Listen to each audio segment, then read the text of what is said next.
امریکی پینٹاگون نے مزید 3000 فوجی ایران بھیجنے کا فیصلہ کر لیا ہے۔ یہ ریپڈ رسپانس فورس آبنائے ہرمز سے ایران کا کنٹرول ختم کر کے اسے جہاز رانی کے لیے محفوظ بنا سکتی ہے۔ یہ ایران کے خارق جزیرے پر بھی فوری قبضہ کر سکتی ہے۔ خارق جزیرہ ایران کی تیل برآمدات کا مرکزی دروازہ ہے۔ ایسے میں امریکہ ایران کو مجبور کر سکتا ہے کہ وہ فوری طور پر مذاکرات کی میز پر آئے، آبنائے ہرمز کو کھول دے، لیکن اس کے پیچھے بہت سے خطرات بھی چھپے ہوئے ہیں۔ امریکی افواج کو نشانہ بنانا ایران کے لیے بہت آسان ہوگا۔ ایران آبنائے ہرمز پر حملے کر کے سپلائی لائن مکمل طور پر بند کر سکتا ہے۔ خارق جزیرے پر قبضے کی صورت میں ایران کے پاس سعودی عرب، متحدہ عرب امارات اور باقی خلیجی ممالک کے آئل فیلڈز کو نشانہ بنانے کا آپشن بھی موجود ہوگا۔ خلیجی ممالک کے پاس بھی جنگ میں براہ راست کودنے کے سوا کوئی آپشن نہیں بچے گا۔ ایسے میں لبنان کی حزب اللہ، یمن کے حوثی باغی اور عراق کی ملیشیاز کا کردار اہم ہو سکتا ہے۔ خارق جزیرے پر امریکی حملہ یا ممکن قبضہ اس بات کا اعلان ہرگز نہیں ہے کہ اس کے بعد ایران ہمت ہار جائے گا۔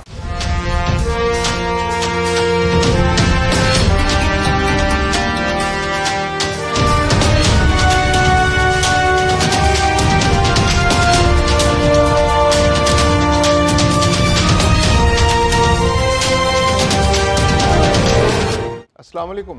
امریکی پینٹاگون نے مزید 3000 فوجی ایران بھیجنے کا فیصلہ کر لیا ہے۔ ان فوجیوں کا تعلق 82ویں ایئر بورن کامبیٹ بریگیڈ سے ہے اور یہ فورس ایمرجنسی رسپانس اور تیز رفتار مداخلت کے لیے جانی جاتی ہے۔ اب ایک ایسے ملک میں جس کی آبادی 9 کروڑ اور جس کی فوج 6 لاکھ فوجیوں پر مشتمل ہو اور جس کا رقبہ بھی 16,48,000 مربع کلومیٹر ہے، اس میں 3000 فوج اتارنا ان فوجیوں کی موت کے پروانے پر دستخط کرنے کے مترادف ہے۔ امریکہ نے اس سے قبل عراق میں 1.5 لاکھ فوج اتار کر اس پر اپنا قبضہ یقینی بنایا تھا۔ افغانستان میں بھی تقریباً 2 دہائیوں تک امریکہ کے لاکھوں فوجی موجود رہے، لیکن ایران کے لیے صرف 3000 فوجی؟ تو آخر امریکہ ایسا کیوں کرنے جا رہا ہے؟ اس کے لیے ہمیں ذرا معاملے کی گہرائی تک جانا پڑے گا۔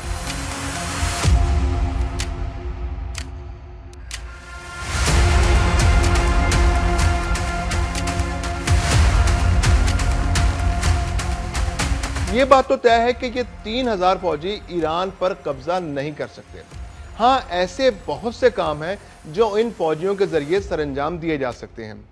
امریکہ کی 82ویں ایئر بورن ڈویژن ایک ریپڈ رسپانس فورس ہے جو چند گھنٹوں میں کسی بھی جگہ پہنچ سکتی ہے اور ہنگامی صورتحال میں فوری کارروائی کرتی ہے۔ یہ مختلف ممالک میں موجود امریکی سفارت خانوں، فوجی اڈوں اور شہریوں کی حفاظت کے لیے استعمال ہوتی ہے، اور یہ خلیج میں موجود امریکی اثاثوں کو محفوظ بنا سکتی ہے۔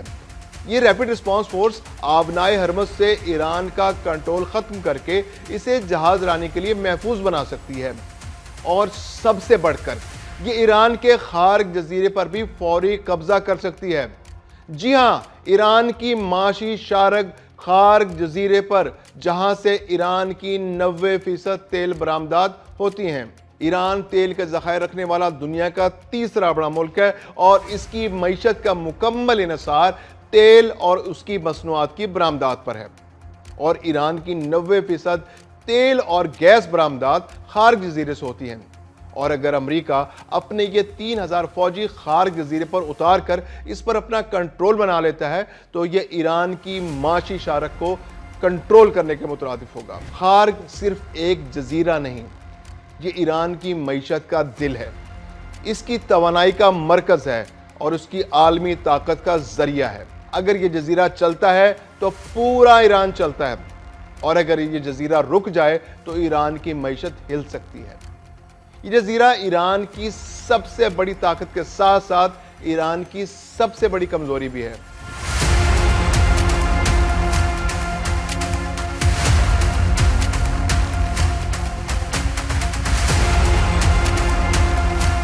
خارق جزیرہ ایران کی تیل برآمدات کا مرکزی دروازہ ہے۔ یہاں سے ایران کا 85 سے 90% خام تیل دنیا کو برآمد کیا جاتا ہے۔ ایک اندازے کے مطابق روزانہ 1.5 ملین بیرل تیل یہاں سے لوڈ اور عالمی منڈیوں تک جاتا ہے۔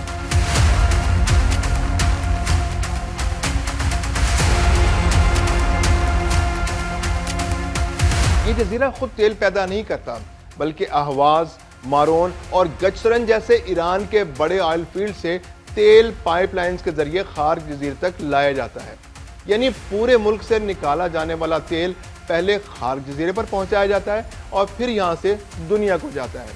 خارق جزیرے کی اہمیت اس لیے بھی زیادہ ہے کیونکہ یہاں پر ایران کا واحد ڈیپ واٹر ایکسپورٹ ٹرمینل واقع ہے۔ ایران کی ساحلی پٹی پر زیادہ تر علاقے میں گہرائی بہت زیادہ نہیں ہے، اس لیے زیادہ تر تیل کے ٹینکرز وہاں پر موجود بندرگاہوں پر لنگر اندازی نہیں ہو پاتے۔ لیکن خارق جزیرے پر یہ سہولت موجود ہے کہ یہاں پر بہت زیادہ سٹوریج گنجائش رکھنے والے سپر ٹینکرز بھی آسانی سے لنگر انداز ہو سکتے ہیں۔ اپنی تیل کی برآمدات کو مد نظر رکھتے ہوئے ایران نے اس جزیرے کو جدید سہولیات سے آراستہ کیا ہے۔ یہاں ایک ہی وقت میں 8 سے 10 آئل ٹینکرز لوڈ ہو سکتے ہیں، جبکہ یہاں کے آئل سٹوریج ٹینکس میں 30 سے 50 ملین بیرل تیل ذخیرہ کرنے کی صلاحیت موجود ہے۔ یہیں سے تیل کی تجارت کر کے ایران اپنے سارے حکومتی اور فوجی اخراجات پورے کرتا ہے۔ یہیں سے عوام کے لیے مختلف مصنوعات اور سہولیات پر سبسڈی کو یقینی بنایا جاتا ہے، اور یہی جزیرہ ایران کی فوج کے لیے وسائل مہیا کرتا ہے۔ ایران کی مذہبی، سیاسی اور فوجی قیادت کو نشانہ بنانے کے بعد اب امریکہ کی کوشش ہے کہ ایران پر دباؤ کو مزید بڑھایا جا سکے، کیونکہ جہازوں کی بمباری، میزائلوں کی بارش اور انفراسٹرکچر کی تباہی سے ایران کا جانی اور مالی نقصان تو ہو رہا ہے، لیکن امریکہ کے سب سے اہم مقصد رجیم چینج کی جانب مؤثر پیش رفت نہیں ہو پا رہی۔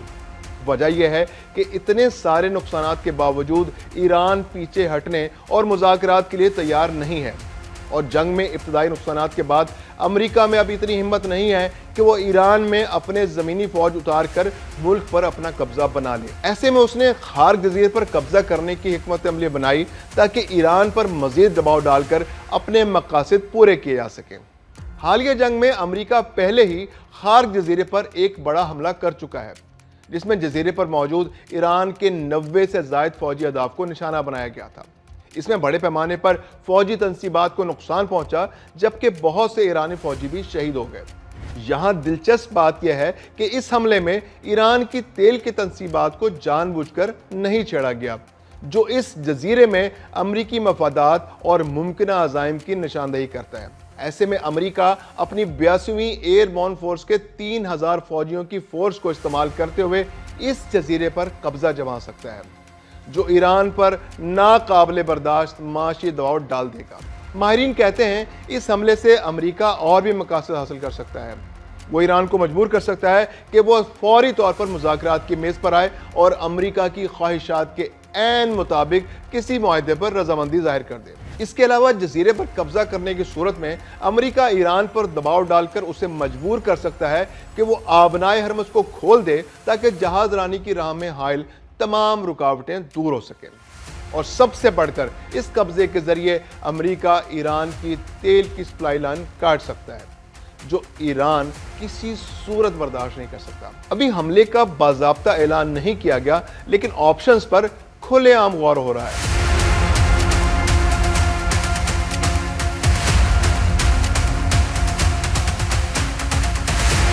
خارق جزیرے پر قبضے کا آپشن بظاہر کافی سود مند لگتا ہے، لیکن اس کے پیچھے بہت سے خطرات بھی چھپے ہوئے ہیں۔ سب سے پہلے عالمی سطح پر تیل کا بحران پیدا ہو سکتا ہے، جس میں تیل کی قلت اور قیمتوں میں کئی گنا اضافہ ہو سکتا ہے۔ دوسری جانب ایران اس قبضے کو کبھی ٹھنڈے پیٹوں برداشت نہیں کرے گا اور لازمی جوابی حملہ کرے گا۔ اگر ایسا ہوتا ہے تو پھر یہ حملہ ہر صورت انتہائی خوفناک جنگ میں تبدیل ہونے کی صلاحیت بھی رکھتا ہے۔ براہ راست فوجی کارروائی ایران کا پہلا اور سب سے متوقع رد عمل ہوگا، اور جزیرے پر موجود امریکی افواج پر حملے کے لیے یقیناً میزائلوں اور ڈرونز کا سہارا لیا جائے گا، کیونکہ خارق جزیرہ ایران سے محض 25 سے 30 کلومیٹر دور ہے۔ اس لیے وہاں موجود امریکی افواج کو نشانہ بنانا ایران کے لیے بہت آسان ہوگا، اور امریکی فوجیوں کے پاس اپنے دفاع کے لیے وقت بھی بہت کم ہوگا، کیونکہ کسی میزائل کو 25-30 کلومیٹر کا فاصلہ طے کرتے ہوئے فقط چند سیکنڈ ہی لگتے ہیں۔ اتنے تھوڑے فاصلے سے تو بہت سی توپیں بھی اپنے اہداف کو نشانہ بنا سکتی ہیں۔ ڈرونز اور کشتیاں بار بار امریکی افواج کو نشانہ بنا سکتی ہیں۔ خارق ایک چھوٹا اور محدود وسائل والا جزیرہ ہے، جہاں فوجی